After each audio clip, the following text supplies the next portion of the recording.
ministério dele, profetizando sobre o povo, no reinado de Josias, neto de Manassés. Manassés foi um rei muito ruim, muito mau. Foi um rei idólatra, foi um rei que profanou a casa do Senhor, foi um rei que instituiu feiticeiros, adivinhos. Mas Manassés era filho de quem? Manassés era filho de Ezequias. Ezequias foi um rei muito bom aos olhos de Deus, que restaurou o povo de Jerusalém, o povo de Judá. E aí vem Manassés depois e destrói tudo, faz tudo ao contrário. Começa a fazer coisas abomináveis aos olhos de Deus.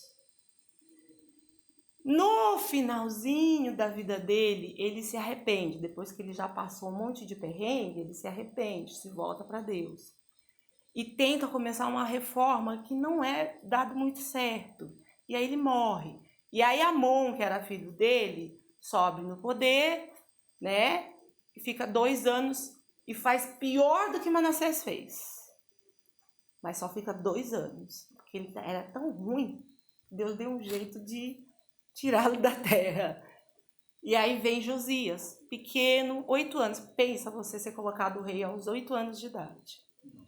Mas daí na adolescência, Josias começa a se voltar para Deus, a entender que era Deus. E começa então na juventude a fazer a reforma em Jerusalém. Mas ainda o povo estava perdidaço, no pecado, com feiticeiros, com idolatrias, com profanações, com muitas coisas. Manassés tinha derramado muito sangue inocente. Então era muita coisa que Josias tinha que fazer. E Deus levanta Jeremias nesse tempo para começar uma nova reforma em Judá e em Jerusalém. Agora a gente vai trazer...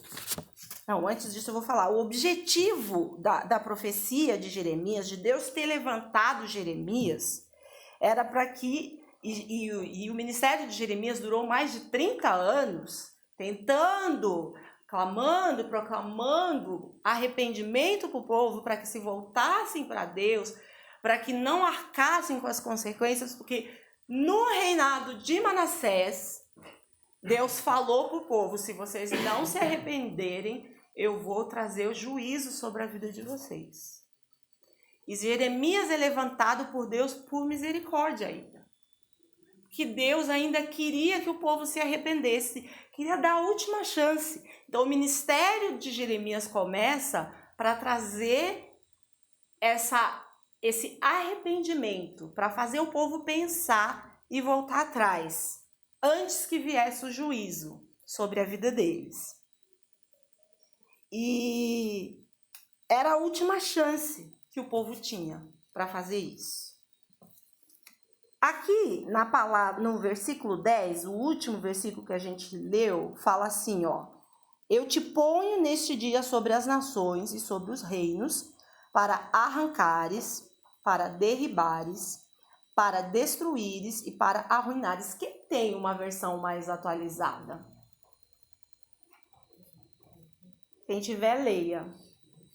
Não vai ser muito diferente, mas é só para ficar mais simplificado. Veja, eu hoje dou a você autoridade sobre nações e reinos para arrancar, despedaçar, amoinar e destruir, para edificar e plantar.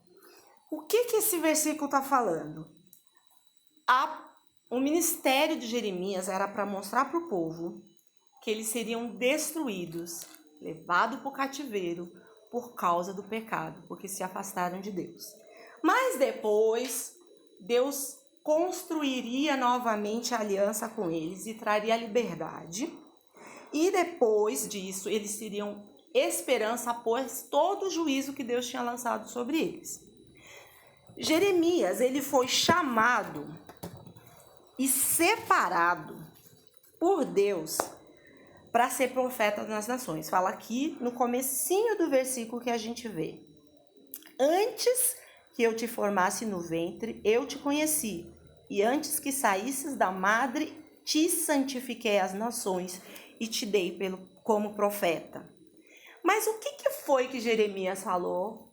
A primeira coisa que ele falou, que muitos de nós falamos, quando Deus nos chama para algo específico. Ah, mas sou muito novo. Ah, mas eu não sei falar. Foi a primeira coisa que Jeremias falou. Jeremias não foi que nem Samuel que falou, eis-me aqui, né? Depois da terceira vez que Deus chamou. E foi ensinado, ó, se você ouvir de novo. Não, Jeremias falou, eu sou muito novo, eu não sei falar, esquece. Mas o que Deus fala para Jeremias quando Jeremias fala isso? Deus dá a palavra final. Deus ouve o que ele está falando, mas Deus fala para ele assim, não, olha aqui.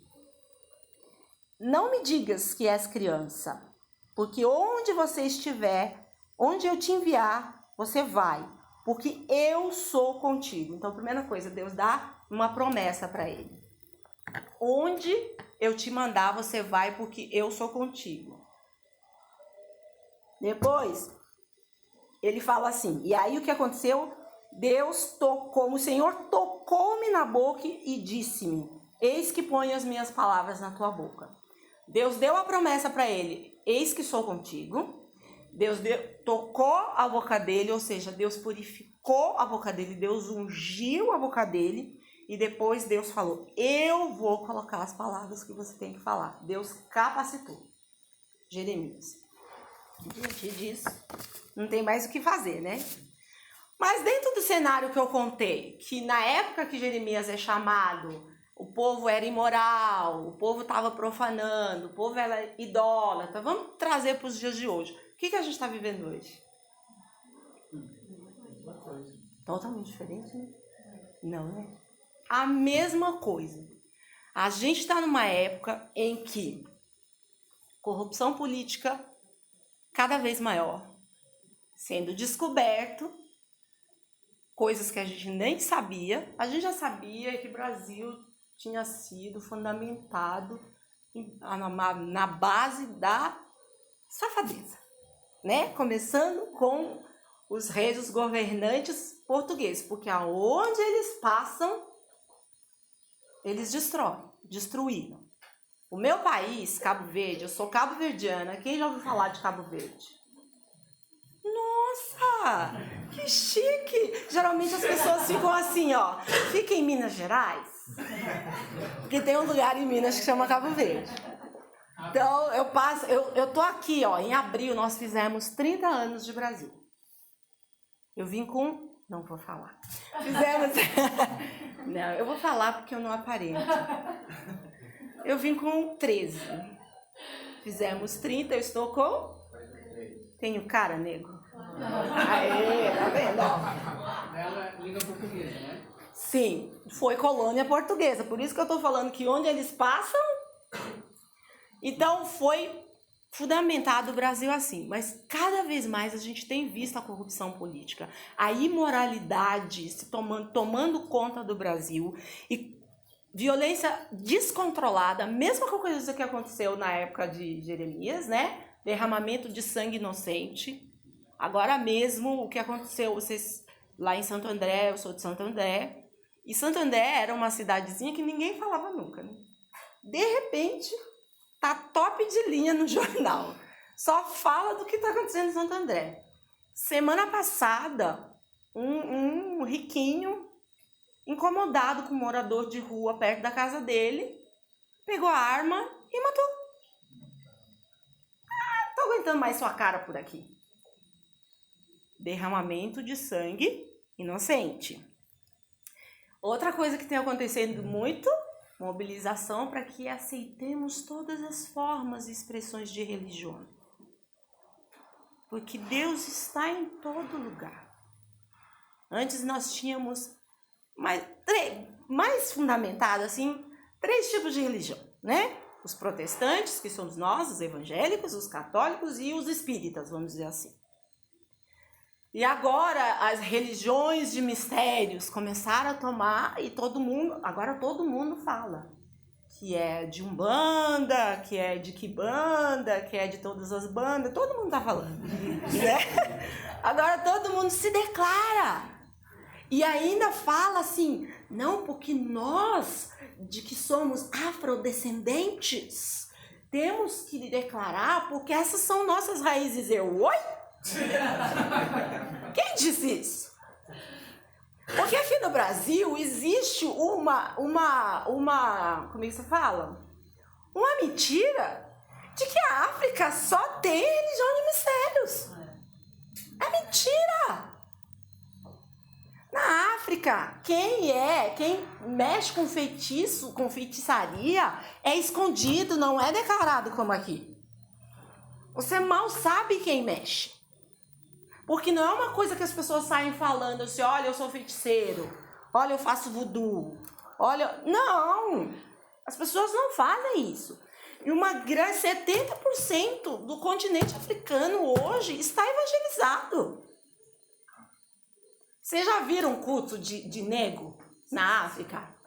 Só o dízimo são 2 horas. Porque é um dança até chegar lá na frente. E vai e vem, e vai e vem, e vai e vem. E quanto menos interferência europeia tem na nação, mais as raízes são mantidas. Infelizmente, o meu país, porque ela foi colônia portuguesa. Então, existe a alegria, mas eu gostaria que existisse muito mais. Mas como foi colônia portuguesa, os missionários ingleses e americanos que foram, então eles introduziram muito da cultura deles e a gente perdeu um pouco de alguma coisa nesse sentido. Mas aí o que a gente vê hoje? Não, você precisa aceitar. Hoje se fala na televisão, hoje os artistas falam que eles são de Umbanda, que eles são de todas as bandas, como diz, e declaram coisas que antes não se falavam. Porque há uma mobilização muito grande para que eu aceite a sua religião, a sua. Porque a nossa não. Vocês percebem que todo mundo tem liberdade de expressão e nós não. Mas tudo bem, porque estamos no caminho certo. Se estamos sendo perseguidos, é porque estamos no caminho certo. Seria ruim se não fôssemos. Aí a gente podia falar, não estamos de mão dada com eles. E o ecumenismo também, né? Hoje as igrejas, as religiões cristãs estão dando as mãos, sabe? As pessoas fazendo culto juntas. Se citar nomes aqui, são proibidos.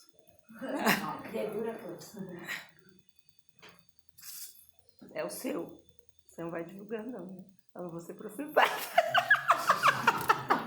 Tinha dito depois. O que acontece? Isso daqui não se faz, hein? Isso é só no seminário. É ao vivo. O que acontece? Eu não sei se vocês viram o Kleber Lucas? O ano passado, o que aconteceu com o Kleber Lucas? O Kleber Lucas agora fundou uma igreja dele. Tá sabendo? Né? O que aconteceu no Rio de Janeiro? Invadiram um terreiro de Umbanda. Não é macumba, é Umbanda. Derrubaram lá, errado. Derrubaram lá tudo, porque nós estamos num país que há uma liberdade de expressão e é contra a lei fazer isso. Não é errado porque a gente não acredita que é errado. Mas é contra a lei e nós não podemos estar à margem da lei. Derrubaram. E aí, Quebra Lucas, padre não sei quem, mas não sei quem, se juntaram, fizeram um culto ecumênico no terreiro para levantar oferta para a reconstrução.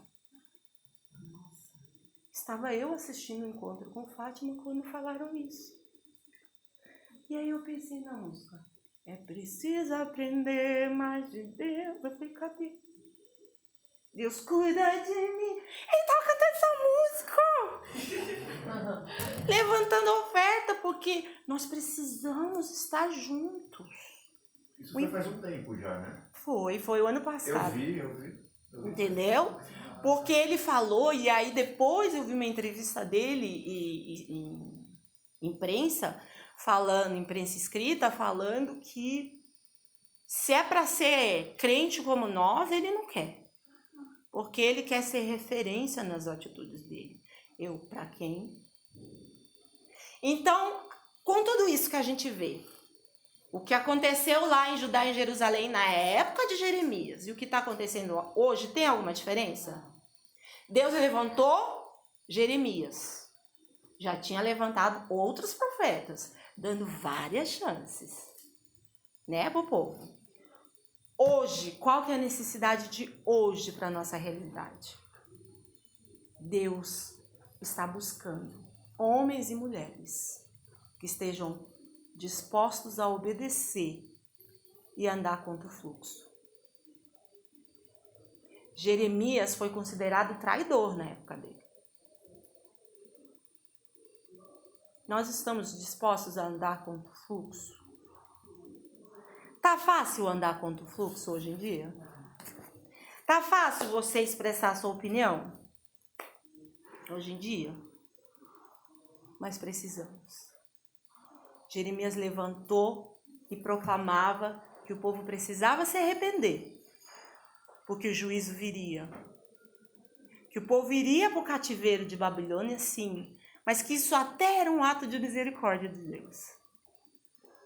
Era isso que Jeremias falava. E o povo achava um absurdo. Como assim? Falar que é ato de misericórdia de Deus a gente ir para o cativeiro de Babilônia? Que Deus tinha coisas para fazer antes de libertar o povo. O povo precisava passar pelas consequências para entender quem era Deus. Hoje, há necessidade de pessoas que proclamam o evangelho da cruz. Não esse evangelho que está sendo pregado aí, que está tudo muito fácil. Nós viramos hoje os católicos de antigamente. Sabia? Sou evangélico praticante e não praticante. Todo mundo hoje é evangélico, você percebe? Nunca vi tanta gente se declarar evangélico como hoje. Mas só que são evangélicos, ó. Se escondem, né? Fazem uma religião.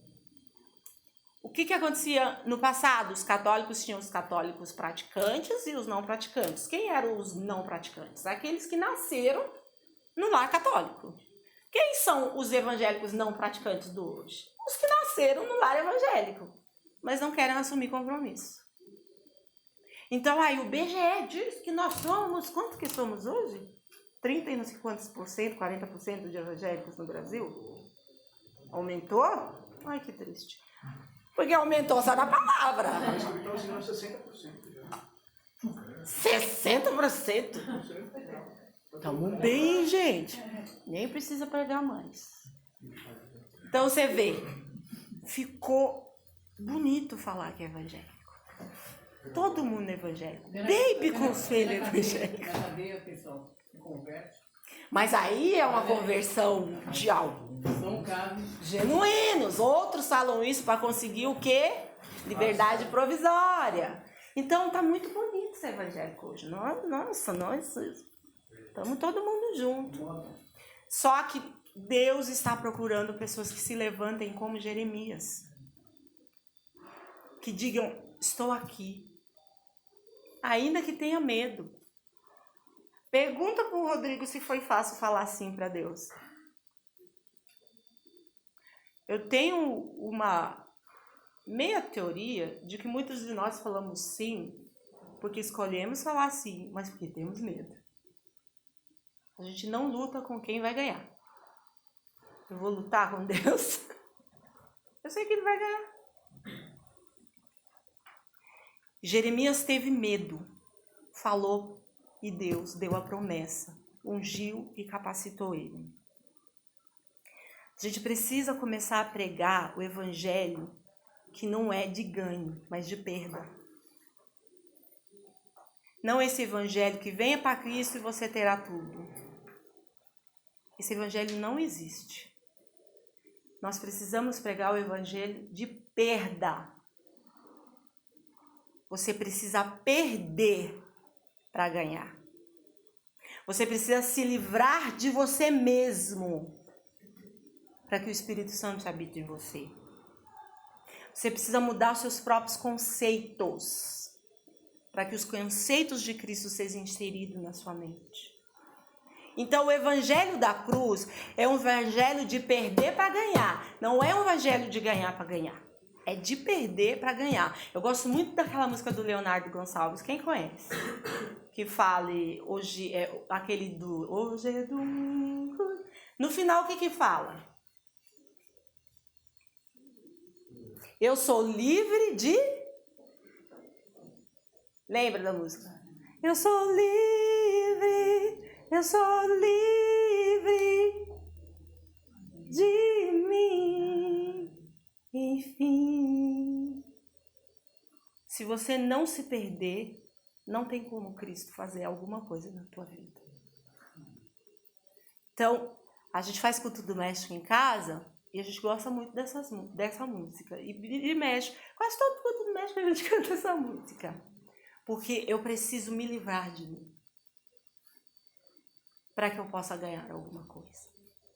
Por que eu li esse texto com vocês e falei todo o cenário de Jeremias? Porque foi exatamente o que aconteceu comigo. Eu sou filha de pastores. Hoje missionários. Me copiaram. Deus me chamou para missões antes deles. Hoje eles são missionários, trabalham com povos africanos aqui no Brasil. Pessoas que vieram legalmente, pessoas que vieram como refugiados.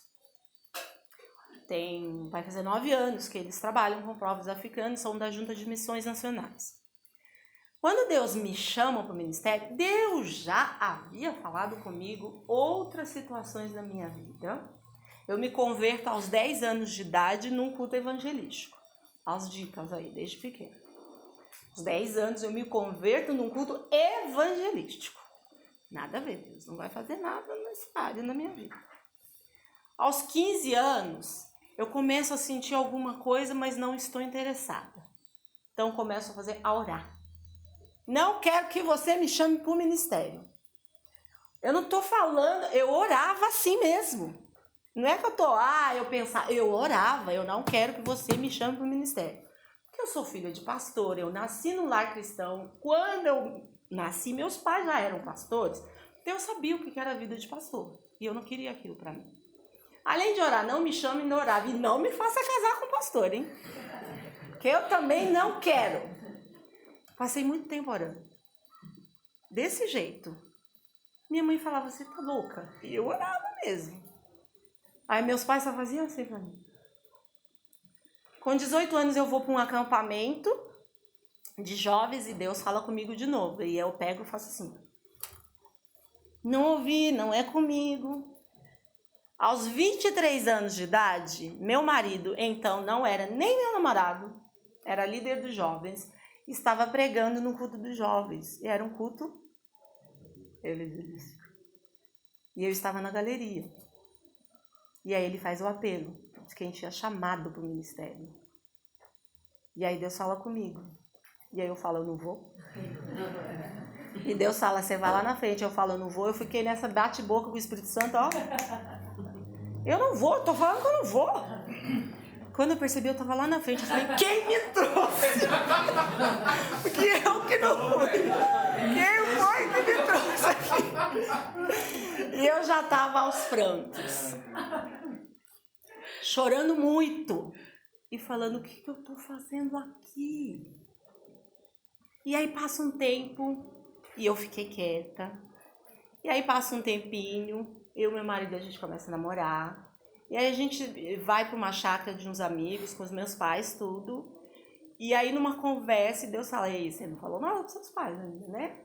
Aí eu chamei os meus pais em particular, junto com o meu marido, que na época era meu namorado. E conto para eles que Deus tinha me chamado para o ministério, mas que eu não estava afim. Aí meu pai falou, vai ler Jeremias 1. E oraram comigo. E aí eu fui ler. Foi exatamente o que eu disse para Deus. Eu não vou! Porque eu sou muito nova, tenho muita coisa pela frente, eu quero fazer arquitetura. Ter uma casa com piscina, por favor. E pastor não rola. Não vai ter isso. Eu sei que os meus pais sofreram o ministério inteiro. Eu não quero isso para minha vida. Não quero dar esse futuro para as minhas filhas. E eu não sei falar. E aí quando eu leio, Deus fala isso para mim. E quando meu pai me mandou ler, eles falaram assim, nós te consagramos a Deus desde o ventre. Não tem como você escapar. Achei o quadro. Né? E aí, eu falo para Deus, ok, Deus, tô aqui. E aí, antes de eu começar a namorar com meu marido, eu já estava interessada, apaixonadinha. E ele estava no seminário, porque eu tinha mudado de igreja, então eu não sabia muito sobre ele. Eu fui numa vigília de jovem, vi aquele homem maravilhoso, ministrando, adorando, se prostrando em cima do violão, que ele é músico. Eu falei, é ele, porque eu falei para Deus que quando fosse o homem, segundo o coração dele, que eu queria bater o olho e sentir. E eu bati o olho e falei, é ele. Mal sabia o que me esperava. Eu tô conversando com as minhas amigas, ele tá no seminário, vai ser pastor. Eu não tô acreditando. Não tô acreditando que eu tô passando por isso. E pior, eu tinha 23, ele tinha 20. Eu morria de medo de casar com o mais novo. Porque por não aparentar, só vinha moleque. Meninos de 17 anos queriam namorar. Eu falava assim, eu sou sua tia, meu filho. Esquece. E aí, quando eu descubro 2 pauladas num dia só, que ele estava no seminário e tinha 20 anos. Eu falei, mas que brincadeira é essa comigo, Deus? Mas aí eu já estava apaixonada, gente, não tinha mais o que fazer. Eu até orei, tira do meu coração, Senhor, tira. Mas Deus tinha um plano. E a gente começa a namorar. Mas antes a gente estava sentado numa mesa e ele falou, quem vai comigo? Você tá apaixonada, né? Você joga doce na pessoa. Ele estava trancando o seminário porque Deus tinha falado para ele ir para missões, para Jocum. E aí ele falou, quem vai comigo? Era uma roda de amigos. Aí eu, com uma cara de pau que vocês estão vendo que eu tenho, falei, eu! Aí ficou aquele cri, e eu nem namorava com ele, ficou aquele cri, cri, cri. Ele olhou pra mim assim, falei, eu vou. Mas eu tava jogando, era bico doce, né? Não queria ir. Aí depois Deus me chama. E aí sim, a gente namora, a gente fica noivo e a gente vai pra missões noivos. A gente vai para Jocum fazer escola de treinamento e discipulado, que é uma preparação para quem entra em missões na Jocum. E a gente fica 5 meses lá. São 3 meses teórico e 2 meses prático. Então a gente teve 3 meses de aula de várias coisas. E depois a gente foi pro prático. E como nós éramos noivos, nos separaram, óbvio, né? Aí me colocaram numa equipe e ele em outro. Eu fui para Limeira e Atibaia. Isso a gente fez essa escola em Minas, Contagem, onde foi fundado o Jocum Brasil. Eu vou para Limeira e Atibaia, ele vai para São José do Rio Preto e Ribeirão Preto. A gente ficou 2 meses separados e foi muito bom. No começo eu achei um absurdo, né? Como que separa noivos? Mas depois eu vi que foi muito bom, porque cada um pôde ter a sua caminhada, sem ficar de casal. Porque casal é uma coisa irritante, né? Casal de namorado, né? Fica num grude, ninguém consegue chegar e não cresce. Foi um tempo muito bom, a gente cresceu muito. E aí a gente volta para a nossa formatura em Contagem, e aí Deus começa a falar com ele que a gente voltaria para o ministério chamado Ceifa, que hoje não existe mais. Mas era um ministério que trabalhava evangelismo com arte, com música, com dança, com circo, com teatro. E eu olhei assim, Jocum é tipo cidade universitária, a nossa, Contagem, porque existem lugares menores. E são pessoas que dividem, casais que não têm filhos dividiam o mesmo apartamento. Então, cada um ficava no quarto, mas a cozinha e o banheiro era igual. E ele falou, Deus está falando comigo, que a gente vai voltar. Eu falei, não está falando comigo, não. Eu não vou morar aqui, não. Com esse povo, eu quero casar, eu quero ter minha casa, vou dividir. Olha como que eu era, né, gente? Teimosa. Eu falei, Deus está falando comigo, não. E a gente ia voltar para se casar. A gente voltou, se casou, e Deus não falou comigo, não. E ele esperando, todo paciente, Deus falar comigo. A gente ficou 1 ano aqui esperando Deus falar comigo. Até que Deus manda um casal de amigos nossos, que eram do Ceifa, vieram e falaram que Deus estava falando com eles. Que era pra gente voltar, pra gente ir pra lá. E vieram nos procurar aqui em São Paulo. E aí eu falei, não, chega de palhaçada. E E aí nós fomos. E foram os melhores anos da minha vida. Ficamos 6 anos em missões de Jocum, viajando, como o Rodrigo disse, em vários lugares do Brasil. Olha, eu fico arrepiada, porque como eu conheci Deus nesse tempo, como eu experimentei Deus, porque antes eu ouvia através dos meus pais, agora era eu que caminhava. Quando faltavam as coisas e Deus provinha. Quando a gente pregava e pessoas se rendiam. Quando a gente compartilhava e Deus fazia. Então, e os nossos cultos lá de missionários, que coisa maravilhosa que a gente experimentava. Pensa num lugar que você vive 24 horas Deus e só tem seus amigos. Você mora, aqui é você, embaixo seus amigos, em cima seus amigos, você sai, ô amigo, vem almoçar aqui em casa. Pensa, uma redoma. Nós vivíamos numa redoma. Quando Deus pega e fala, agora você vai sair, aí a gente começa a viver a realidade. Aí a gente vem por essa selva para começar a pregar o evangelho. E aí a gente começa a experimentar um novo tempo com Deus. Mas para que eu pudesse experimentar esse tempo com Deus, quando Deus falou comigo, mesmo depois de bater de frente com Deus um monte de vezes, você me dá um toque, tá? Quando Deus falou comigo, eu precisei primeiro o quê? Obedecer. Depois eu precisei ser capacitada. Para depois me revestir para o evangelho. Para pegar o evangelho.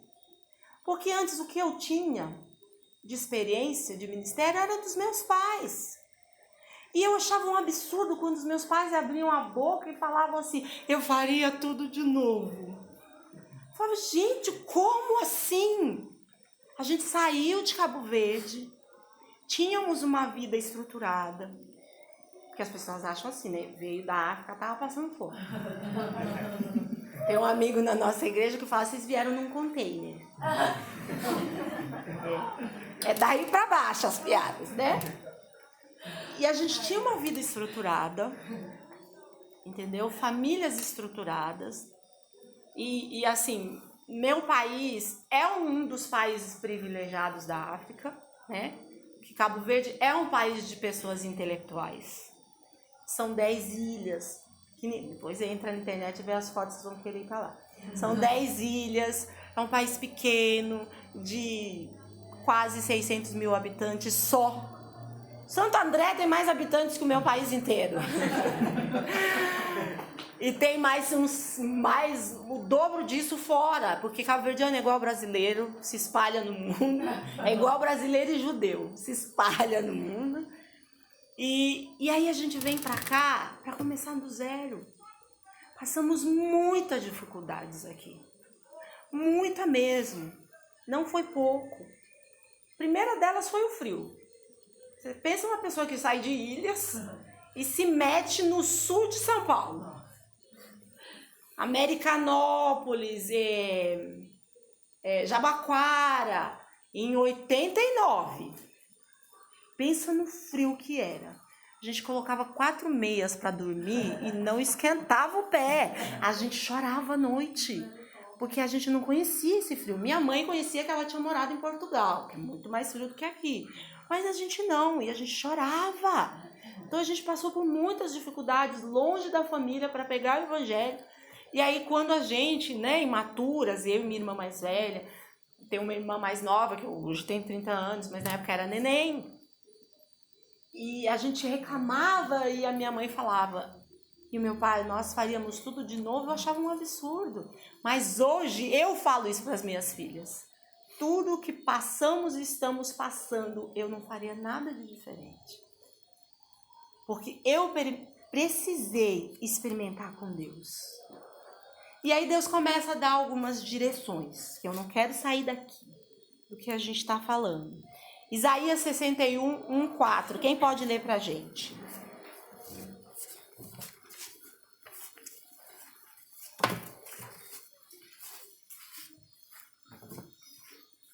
61, de 1 a 4. Quem achou pode ler.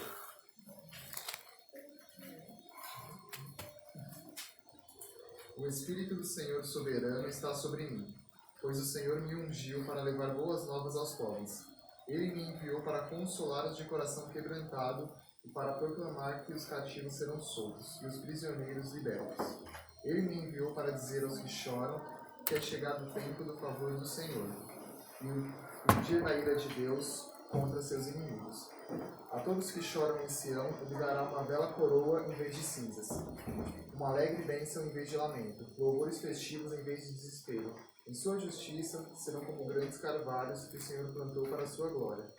Reconstruirão as antigas ruínas, restaurarão os lugares desde muito destruídos e renovarão as cidades devastadas a gerações e gerações. Essa foi a palavra que Deus nos deu quando a gente volta para missões. Quando a gente fez o curso, veio, casou, vai. Aí Deus dá essa palavra. E Isaías, ele estava numa época que ele estava o quê? Nesse texto aqui, ele já estava também a mesma coisa, né? Isaías estava, né, falando com o povo, se arrependa. Nessa hora aqui de 61, ele está falando para o povo que vai chegar a época de libertação e de restauração do povo de Israel. Então, esses versículos estão falando, ele fala, o Espírito do Senhor está sobre mim e me ungiu para pregar as boas novas aos mansos, enviou-me a restaurar os contritos, e aí ele vai falando. Então, Isaías foi ungido para pregar as boas novas, restauração, proclamar liberdade para os cativos, abertura de prisão para aqueles que estavam, porque o povo de Israel estava no cativeiro de Babilônia. E Isaías estava pregando que estava chegando a hora da libertação. Nos dias de hoje, para trazer para a nossa realidade dos dias de hoje, qual é o evangelho que a gente tem que pregar? O evangelho da cruz. Porque agora Jesus veio. Porque agora Jesus transformou. Jesus morreu na cruz por nós. E a gente precisa começar a pregar o evangelho da cruz. Hein? Tá procurando alguém? Bonitinho, hein? E nós precisamos começar a pregar o evangelho. Precisamos pregar o evangelho da cruz. Muito que tem se pregado nos púlpitos não é o evangelho da cruz. Muito que tem se pregado nos púlpitos venha que a sua vida vai melhorar. Seus problemas acabaram. Vocês não vão saber, tem muitos novos aqui. Organização Tabajara. Conhece? Não conhece? Conhece? Tem gente velhinha aí no meio. Seus problemas acabaram. Entendeu? E nós precisamos começar a pregar o evangelho verdadeiro da cruz. Aquilo que eu disse no começo, de perder para ganhar. Arrependimento e restauração. E o que as pessoas precisam ser libertas hoje? Na realidade de hoje. Na realidade do povo de Israel, era do cativeiro, era de terem sido escravos e tudo mais. Na realidade de hoje, quais são os problemas de hoje? Eu destaco alguns. A gente precisa começar a pregar liberdade para o povo das regras da sociedade, de possuir, de acumular riquezas, de padrão que a sociedade estabelece.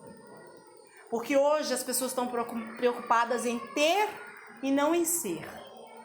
Eu preciso ter uma casa, eu preciso ter um carro, eu preciso ter status no meu trabalho, eu preciso me destacar. Tem uma palavra, gente, que eu tenho uma palavra que hoje em dia vocês falam, eu tenho um ranço por essa palavra, aprendi com as minhas filhas, tenho ranço.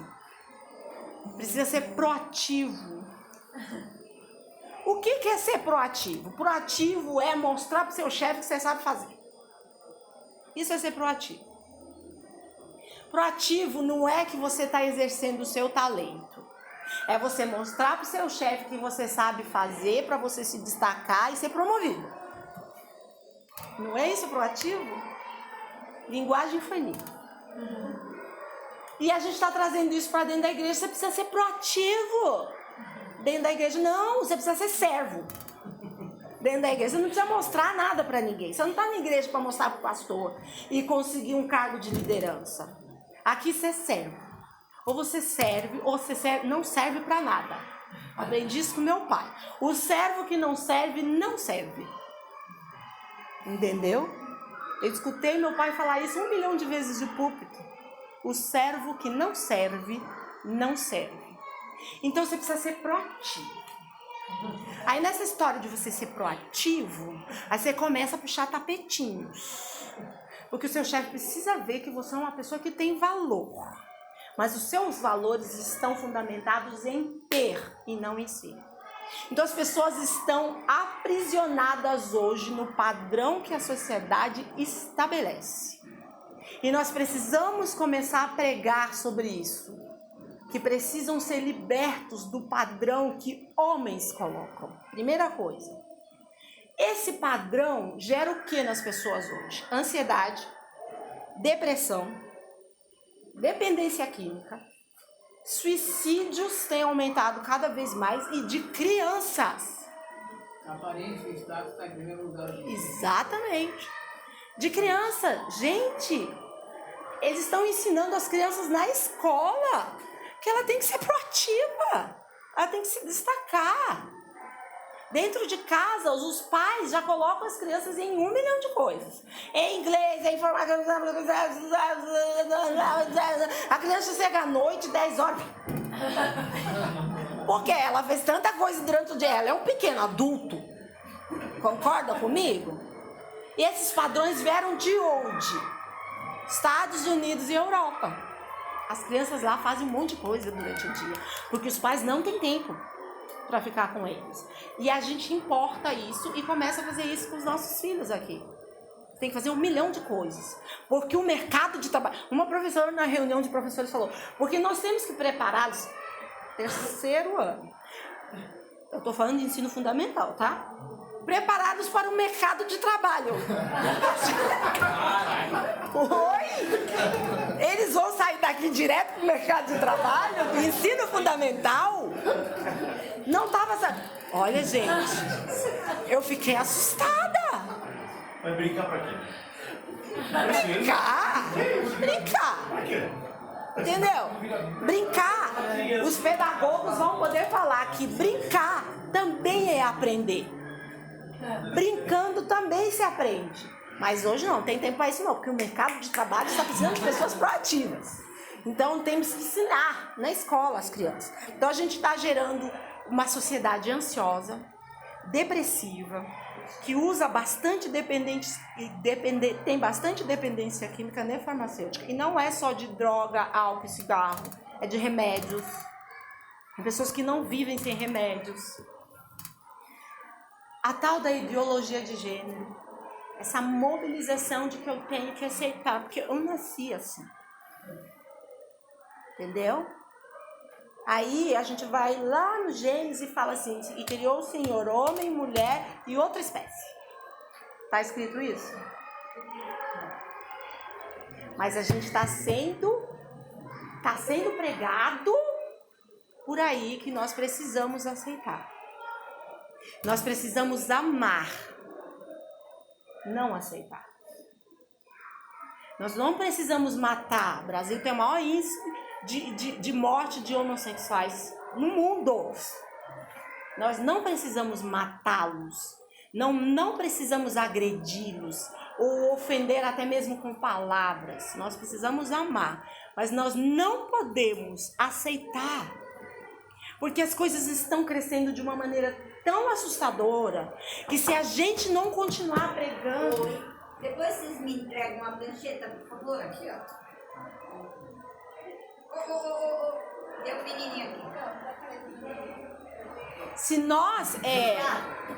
Desculpa. Imagina. Se nós continuarmos a ver, se nós nos acomodarmos e nos acostumarmos a ver isso, nós vamos começar a aceitar. Vai se tornar normal. A gente vai falar, é normal, tanto faz, o que tem? Então a gente não pode aceitar. Nós temos que começar a pregar a liberdade desse cativeiro. Tecnologia. A gente estava falando agora, brincar para quê? As crianças de hoje não brincam. Ficam na frente do computador. E quantas coisas têm acontecido por causa disso? Por causa de jogos, por causa de internet. Lá em casa eu cortei. Porque era uma coisa assim, só final de semana. Aí de repente... Era tipo 1, 2 horas. Já deu a hora? Tem que terminar. Mas tá indo agora com a gente, tá? E aí, o que acontece? As crianças, lá em casa era assim. Era só final de semana, 1 hora. Aí de repente mãe deixa mais uma. Aí de repente não conseguia mais sair. Confisquei o celular da minha adolescente. E acabou. Passei a internet. Só usa quando necessário. Né? Porque tava perdendo. E aí, o que elas começaram a descobrir? Ler. Olha, como ler gostoso. Tá lendo um monte de livros.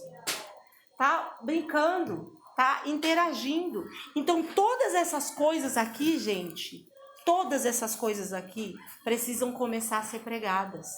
Esse é o evangelho que a gente precisa começar a pregar hoje. Esse é o evangelho que a gente precisa começar a pregar para as pessoas. A trazer essa liberdade, essas vestes que Isaías fala aqui no versículo 3, acerca de trocar o ornamento de cinza por óleo. Nós precisamos trocar as vestes dessas pessoas. Hoje as vestes que as pessoas estão vivendo hoje é de solidão. As pessoas estão sós. As pessoas estão enclausuradas em si. Você vai no shopping, você senta, você vê, tem uma galera sentada, amigos ou família, mas tá todo mundo no celular. Mesmo numa casa, pessoa, tá todo mundo junto lá, mas vai no seu celular. Todo mundo no celular, no quadro, ou liga. Agora ninguém sai do quarto para chamar. Liga, vem aqui, por favor. Entendeu? O Brasil está ficando obeso, porque as pessoas também não fazem mais nada, ficam sentadas. Porque as pessoas não fazem mais atividade física, as pessoas não conversam mais. Então, a gente precisa começar a trocar as vestes das pessoas de solidão por paz, de opressão e cobranças da sociedade por liberdade e alegria de viver. A gente precisa responder às expectativas da sociedade falando de Cristo. As pessoas precisam ouvir de Cristo, elas têm essa necessidade. Elas só não sabem. Mas nós temos a resposta e precisamos começar a proclamar essa resposta. As pessoas precisam ser libertas de todo esse padrão que a sociedade tem colocado sobre elas e começar a ter uma vida com propósito e não uma vida de status. E viver com propósito é saber para que você foi chamado. Ter status é responder expectativas do coração das pessoas. Viver com propósito é responder às expectativas do coração de Deus. É diferente. Sabe esse papel que você pegou? Mostra pra mim, todo mundo. Vira a corzinha. É pra abrir já? Pode abrir. Ah, chegou depois. Vira a corzinha. A maioria tá verde, tem 3 de cores diferentes, certo? Essa dinâmica é para você refletir se você quer ser multidão ou você quer ser discípulo. Multidão são todos os verdes. Discípulos são essas cores diferentes. Sabe? Todos nós fomos chamados por Deus e temos talentos e dons específicos para proclamar o evangelho e trabalhar no reino. A diferença que vai fazer é se você quer ser multidão ou você quer ser discípulo. Discípulo gera discípulo. Nós somos discípulos para gerar discípulo. É isso que está lá. No último versículo de Isaías 4, ele fala sobre isso. Depois que eu troco as vestes das pessoas, essas pessoas vão dar seguimento ao Evangelho. Então, depois que eu sou gerada em Deus como discípulo, eu me torno discipulador. Quando eu me torno discipulador, eu faço os discípulos. E esses discípulos vão fazer diferença onde estiverem. Você quer ser multidão ou você quer ser discípulo? Você quer gerar, ser um agente de transformação ou você quer andar no fluxo? Então sai da multidão e vira discípulo. Feche seus olhos. Todos nós temos chamados. A igreja foi chamada. Missionário tem um chamado específico de sair de um lugar e para o outro. Pastor de pastorear igreja. Mas cada um, médico, advogado, enfermeiro, operador de telemarketing, advogado ou faxineiro, todos nós fomos chamados para fazer discípulos onde estivermos.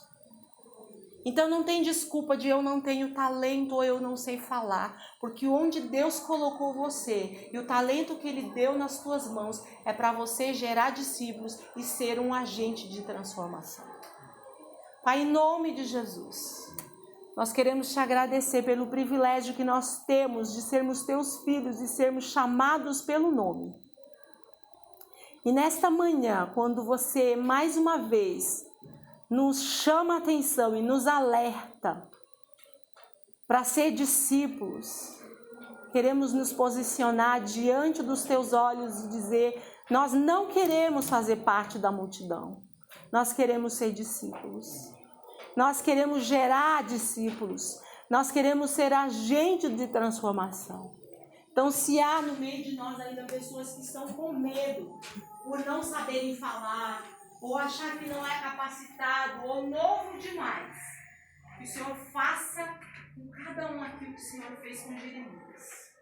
Dá a sua promessa, faça com que entendam que o Senhor estará com cada um, por onde estiver, e é o Senhor que vai falar através dos seus lábios. Eu te agradeço por esse privilégio, Senhor, por essa liberdade que nós temos de estar aqui hoje, num dia de domingo, falando do Senhor, compartilhando. Porque há países no mundo em que nossos irmãos são perseguidos e têm que fazer isso escondido. Mas mesmo assim eles não desistem. Então nos ensina a não desistir. E a andar contra o fluxo. Em nome de Jesus. Amém. Amém. Amém. Muito bom.